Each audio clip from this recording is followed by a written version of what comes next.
Halo semuanya, selamat datang di Visip Out Loud.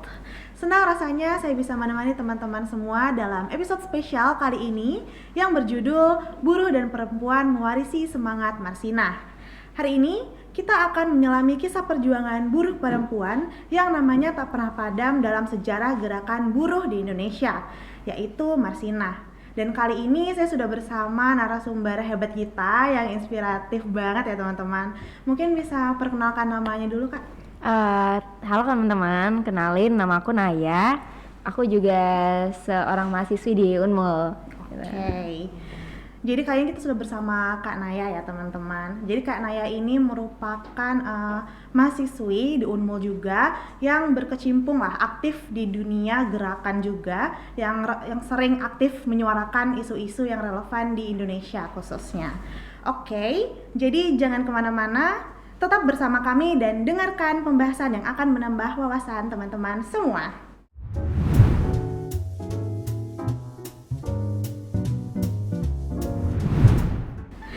Oke, mungkin kita bisa masuk ke pembahasan. Namun sebelum kita masuk ke pembahasan lebih dalam, mungkin Kak Naya bisa menjelaskan dulu kali ya, siapa itu Marsinah dan apa yang membuatnya menjadi simbol perjuangan bagi buruh perempuan di Indonesia saat ini.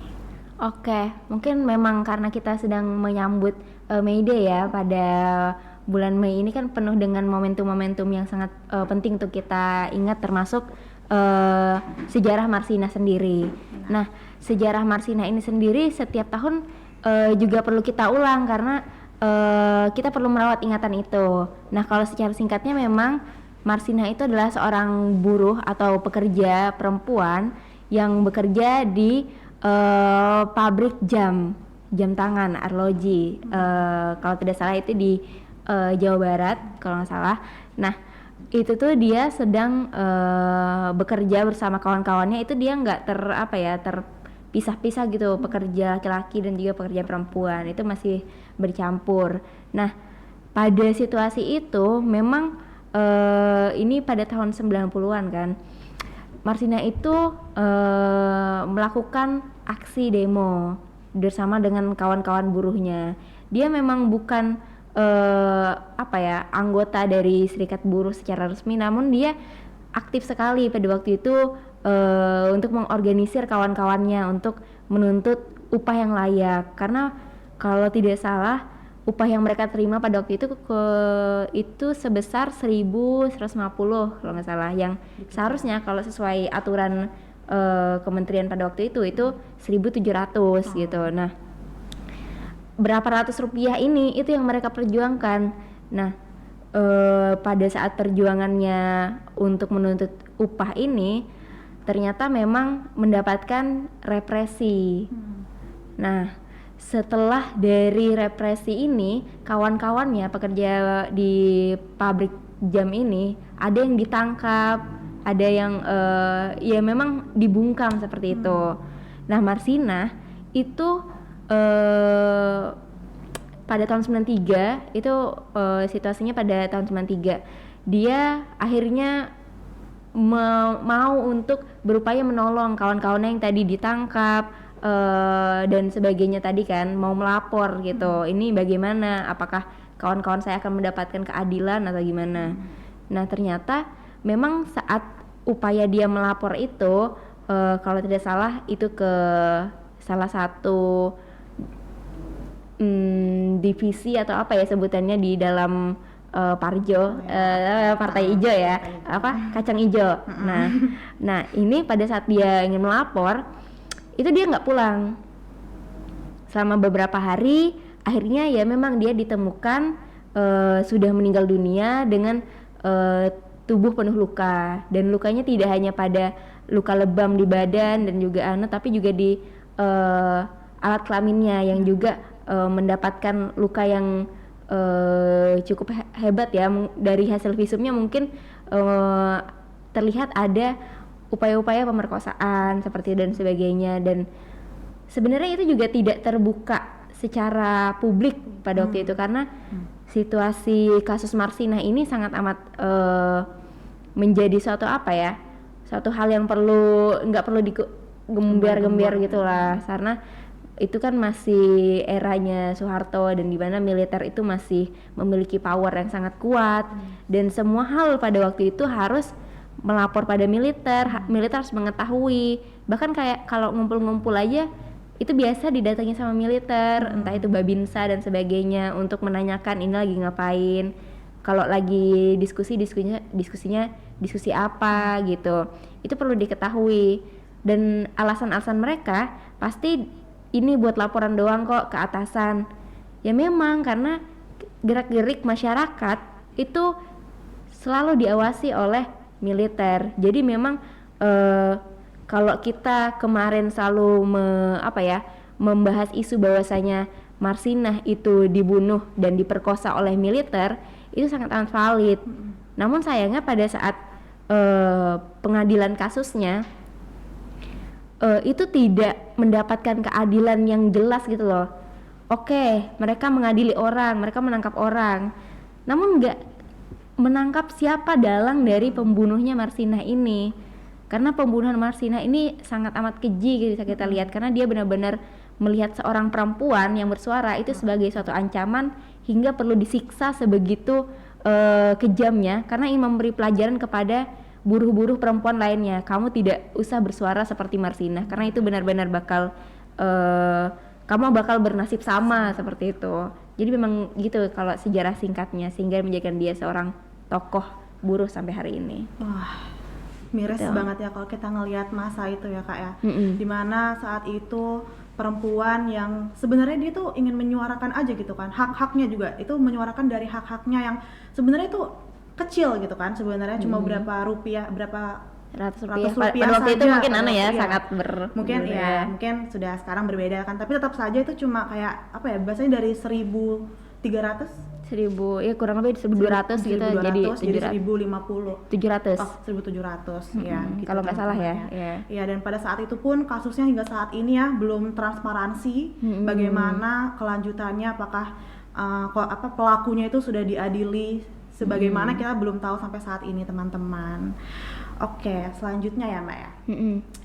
Setelah kita membahas dari sejarah Marsinah tadi, kemudian saya ingin bertanya nih dari pandangan Mbak, bagaimana sih kondisi buruh perempuan saat ini dibandingkan dengan masa perjuangan Marsinah? Dari yang kita tahu kan saat dulu itu perempuan tuh kayak dibungkam tadi kan, seperti Mbak bilang, tidak ada kebebasan bersuara. Jadi apakah itu bersangkut sampai sekarang gitu? Jadinya perempuan-perempuan ini jadi takut untuk bersuara akibat dari sejarah kelam dari Marsinah, perjuangannya itu seperti apa?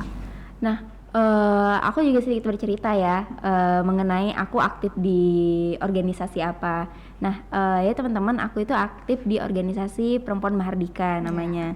Jadi sejarah organisasi kami itu pada tahun 2001 memang semangatnya adalah kita perlu mengorganisir buruh-buruh pabrik perempuan. Karena pada situasinya di daerah Jabodetabek itu begitu banyak pabrik, dan khususnya pabrik garment, kain dan sebagainya, dan itu isinya perempuan semua gitu. Kalau teman-teman mungkin nanti bisa menyempatkan waktu untuk menonton Angka Jadi Suara, itu juga salah satu dokumenter yang kita memotret bagaimana situasi buruh perempuan di lingkungan industrial itu, di daerah-daerah pabrik. Nah, jadi memang semangat yang mau kita bangun bagaimana buruh perempuan, kita mengetahui bahwasanya buruh itu adalah kelas pekerja yang menjadi dan memiliki kekuatan yang sangat besar apabila dia bersatu kan. Dan saat belum bersatu saja mereka juga udah memiliki mereka itu dijadikan suatu penopang gitu. Mereka adalah pondasi-pondasi dari pabrik-pabrik ini berjalan. Kalau walaupun pabriknya teknologi sebagus apapun, kalau nggak ada manusianya itu nggak bakal bisa berjalan. Jadi mereka tetap membutuhkan buruh-buruh ini. Dan stigma yang terbangun, perempuan itu lebih teliti dan cekatan. Makanya dalam pabrik-pabrik garment itu dia hanya mencari perempuan yang bisa teliti dalam menjahit, memotong, menyetrika.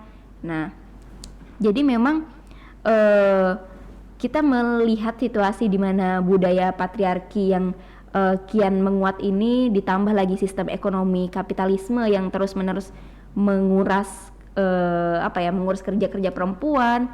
Nah, maka dari itu memang perlu ada wadah buat buruh-buruh perempuan ini. Nah, makanya memang kita membuat semangat organisasinya berawal dari memang pekerja, karena kita menyadari pekerja ini yang menghasilkan apa-apa yang kita dapat pada hari ini, entah itu hari Sabtu Minggu itu libur atau sehari kita harus kerjanya 8 jam sehari aja, karena dulu kan lebih banget ya, bisa sampai 20 jam atau 18 jam gitu sehari.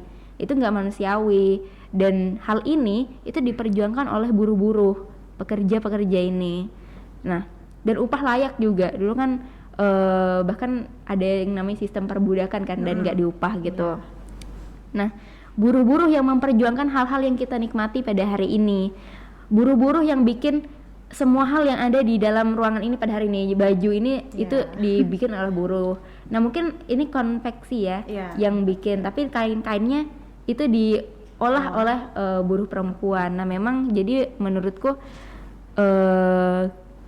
perbedaannya itu tidak jauh berbeda. Pada tahun 93, 90-an dengan tahun 2000-an, kita masih memperjuangkan apa yang Marsinah perjuangkan dulu, upah yang layak, hak untuk perempuan, apalagi hak cuti, hak menstruasi, hak maternitas, itu kita perjuangkan. Karena sampai hari ini pun negara nggak melihat itu sebagai urgensi, karena negara masih melihat pentingnya untuk menjaga keuntungan bagi perusahaan. Dan menurut mereka kerja perempuan yang meminta hak-hak cuti dan sebagainya tadi itu tidak menguntungkan perusahaan dan cenderung merugikan gitu. Jadi memang perjuangannya masih panjang sih gitu, dan masih banyak yang nyorain. Oke. Jadi kondisi buruh perempuan di Indonesia saat ini tuh masih tidak jauh berbeda dengan kondisi pada era Marsinah di tahun belakang kemarin, teman-teman. Dan yang kita tahu dari upah buruh yang masih kecil, belum lagi jam kerja mereka yang masih di beberapa perusahaan mungkin masih ada gitu ya, yang jam kerjanya belum sesuai lah dengan lembur nggak dibayar, lembur nggak dibayar seperti itu. Oke. Selanjutnya ya, apa saja sih Kak tantangan utama yang dihadapi buruh perempuan dalam menuntut hak-hak mereka pada saat era sekarang ini? Oh iya, jadi aku lupa juga tadi bilang ya, kalau pada saat Marsinah memperjuangkan hak buruh itu negara dikuasai oleh militer. Nah, pada saat hari ini mungkin pasca dari reformasi itu kita mulai bersuara kan, karena tadi organisasiku juga 2001 dan itu benar-benar dari masa-masa setelah Soeharto turun kan, perjuangannya itu harus membangun dari nol lagi, bagaimana kita membangun organisasi yang secara lebih demokratis gitu, nggak boleh lagi militer itu ikut mengintervensi dalam aktivitas-aktivitas demokrasi seperti ini. Nah, namun sayangnya kita melihat hari ini revisi undang-undang TNI itu disahkan, dan kenapa kemarin tuh begitu banyak gejolak, entah itu masyarakat ataupun mahasiswa yang menolak itu, karena kita tahu apa yang terjadi saat negara dikuasai oleh militer. Kita udah mengalami hal itu. Sejarah itu ditulis agar kita bisa membaca dan tidak mengulangi, bukan menjadi sebagai buku panduan untuk diikutin step-stepnya. Kan sekarang seperti buku panduan ya, kita mengulangi apa yang dulu mertuanya Prabowo lakukan sedikit. Nah, dan sampai hari ini pun aku juga berkoordinasikan dengan kawan-kawan Mahardika di Papua. Mereka itu kalau ada diskusi atau koordinasi gitu, ada rapat, itu kalau bisa sepatunya itu dimasukkan ke dalam rumah, pintu ditutup. Karena kalau kelihatan sepatu di dalam rumah, militer yang mungkin berpatroli, itu melihat ada sepatu banyak itu, dia pasti bakal mengintervensi apa yang ada di dalam rumah itu. Ini kalian ngapain? Ini diskusiin apa gitu. Karena kan Papua masih ya kayak gitu ya? Masih. Nah, teman-teman di Papua itu udah merasakan gimana penguasaan militer, dominasi militer di sana tuh begitu kuat gitu. Dan kita sering mendapatkan kabar ya bahwasanya terjadi menelan korban jiwa, bagaimana situasi di Papua, konflik di Papua yang digambarkan oleh negara itu begitu menyeramkan gitu. Ya karena situasi konfliknya dia menanganinya dengan menurunkan lebih banyak tentara. Dia tidak menyelesaikan masalah, tapi dia malah menambah kekerasan. Kalau dibalas dengan kekerasan tidak akan menghasilkan apa yang dia mau dicapai gitu. Yang diinginkan gitu. Iya, jadi memang situasi hari ini di saat ada ancaman mengenai militer kembali mendominasi di dalam ranah-ranah publik di tempat-tempat kita, itu menurutku juga jadi satu tantangan besar lagi buat kita untuk bersuara. Dan dibanding dengan saat militer tidak menguasai gitu, kita saat ini masih bebas ya, bisa mengkritik dan sebagainya. Ya walaupun di dalam banyak perusahaan yang tidak menaati peraturan pemerintah, entah itu mengenai hak-haknya, namun kita masih bisa bersuara, kita masih bisa melawan itu, kita masih bisa mengajukan PHI, Pengadilan Hubungan Industrial, kita bisa masih bisa menuntut hal itu. Namun nanti saat militer menguasai, kita nggak tahu gitu bakal gimana saat perjuangan-perjuangan perempuan ke depannya. Oke, jadi tantangan yang mungkin kedepannya akan dihadapi oleh perempuan itu kembalinya ke zaman Soeharto kemarin, Mbak ya. Zaman Marsinah. Zaman Marsinah, benar. Iya, Zaman Marsinah, di mana pada saat itu tuh militer aktif lah untuk berpatroli, melihat kita untuk saya berdiskusi atau bahkan mengkritik. Kita bisa-bisa ruang untuk kita mengkritik pemerintah tuh bisa-bisa dibungkam gitu, teman-teman. Oke, selanjutnya ya Mbak, dalam membahas perjuangan Marsinah nih, bagaimana sih kita bisa memotivasi generasi muda dan generasi mendatang untuk terus memperjuangkan hak-hak buruh? Karena dari yang kita lihat ini kan semakin kesini tuh semakin kurang lah teman-teman dalam menyuarakan gitu. Apalagi nanti kedepannya ini kan bakal ada militer yang juga ikut masuk ke ranah politik, ke ranah teman-teman dalam untuk menyuarakan seperti itu, Kak. Nah, aku mau nanya dulu sama Dendra, kalau lihat dari foto Marsinah, kira-kira Marsinah usia berapa? Kalau saya lihat sih Kak ya, itu tuh kayak masih muda sih sebetulnya Kak. Masih muda, itu mungkin sekitar 21, 20. Benar, dia memang bekerja pada usia-usia muda dan dia meninggal di usia 24 gitu. Dan menurutku itu memang ini kurang lebih sama ya dengan situasi Kartini ya. Kartini itu getol-getol yang memperjuangkan yang seperempuan itu usia 20 dan dia juga meninggal di usia 25. Nah, kita melihat bahwasanya perempuan di usia muda seperti kita pada hari ini itu adalah masa-masa kita bisa bukan berarti yang di atas usia itu nggak bisa ya, tapi ini benar-benar ini masa-masa kita kuliah, kita begitu bebas berekspresi dan sebagainya, berpendapat, mempunyai wadah intelektual. Ini adalah momentum-momentum di mana kita bisa lebih leluasa untuk menyuarakan argumen-argumen kita, untuk kritik-kritikan kita terhadap pemerintah, karena kita nggak tahu ke depannya mungkin teman-teman sudah bekerja dan itu memiliki ikatan yang tidak boleh mengkritik pemerintah dan sebagainya. Jadi memang menurutku semangat Marsinah, semangat Kartini itu adalah semangat perempuan muda, semangat perempuan muda yang perlu diteruskan. Kartini melawan melalui tulisan-tulisannya, pemikirannya. Marsinah melawan melalui gerakan organisirnya kawan-kawan buruh. Itu perlu kita lanjutkan, bagaimana kita, mungkin aku di organisasiku, organisasi perempuan, Diandra dan kawan-kawan di organisasi mahasiswa itu bisa membuat gerakan-gerakan baru, gerakan yang bisa mengajak lebih banyak orang untuk ikut terlibat dalam aksi-aksi pada hari ini menuntut pemerintah. Karena memang kalau yang gerak cuman segelintir orang itu nggak bakal bisa bikin perubahan. Itu perlu banyak orang dan perlu melibatkan semua pihak gitu. Jadi jangan capek pasti melihat situasi negara, capek pasti buat ngekritik negara terus-menerus setiap hari. Tapi itu jangan lelah dalam hal ini.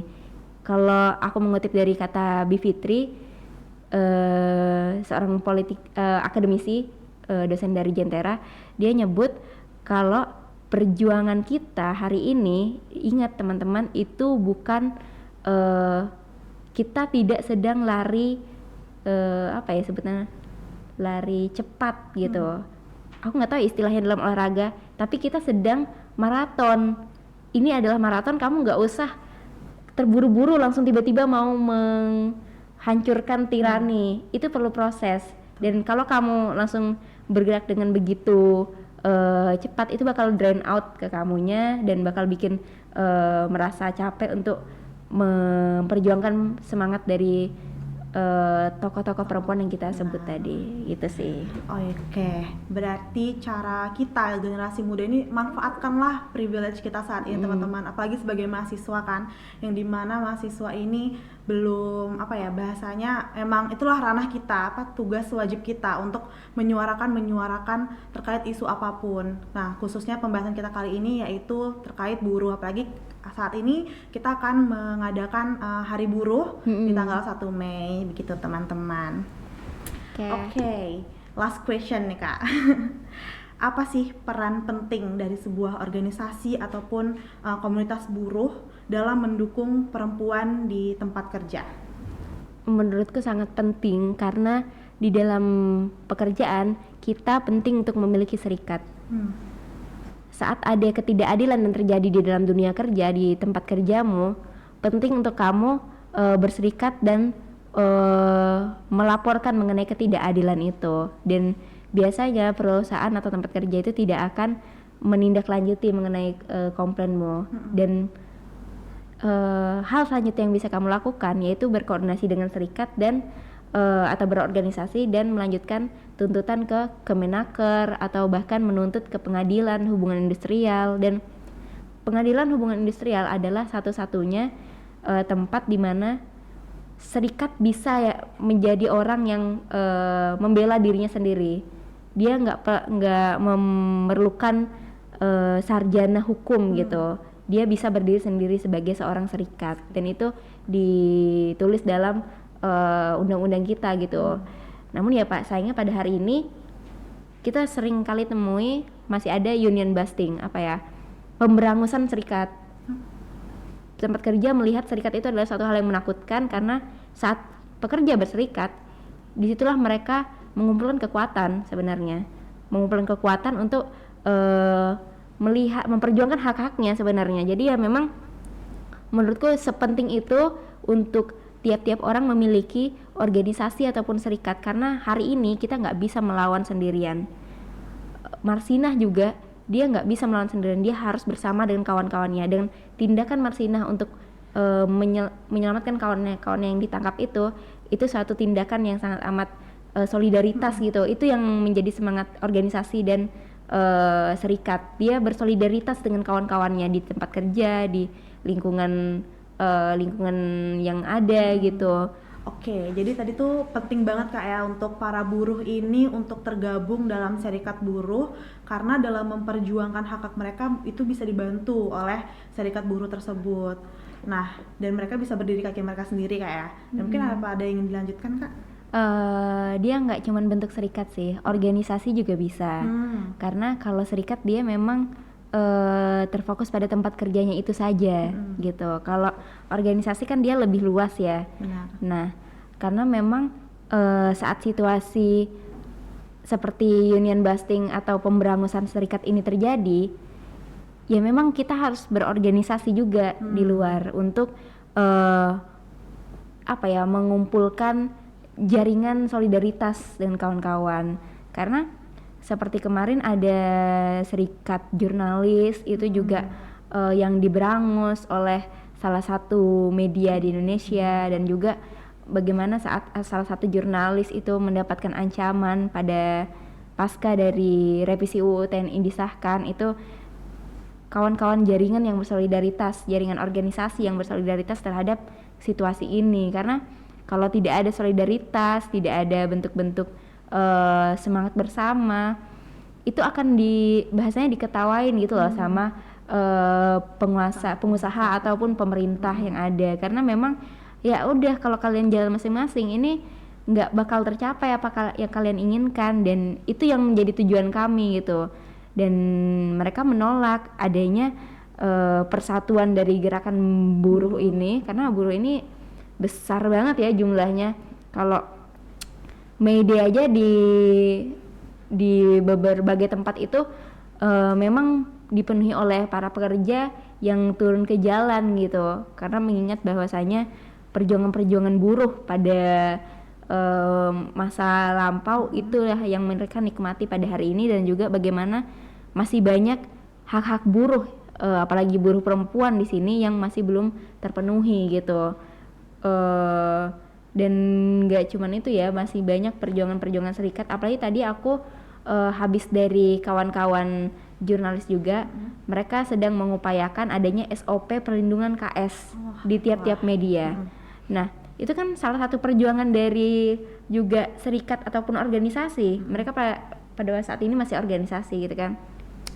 Nah, itu adalah perjuangan-perjuangan organisasi, bagaimana kita memperjuangkan adanya perlindungan bagi buruh-buruh, nggak cuma buruh perempuan, tapi semua buruh yang bekerja pada tempat kerja itu.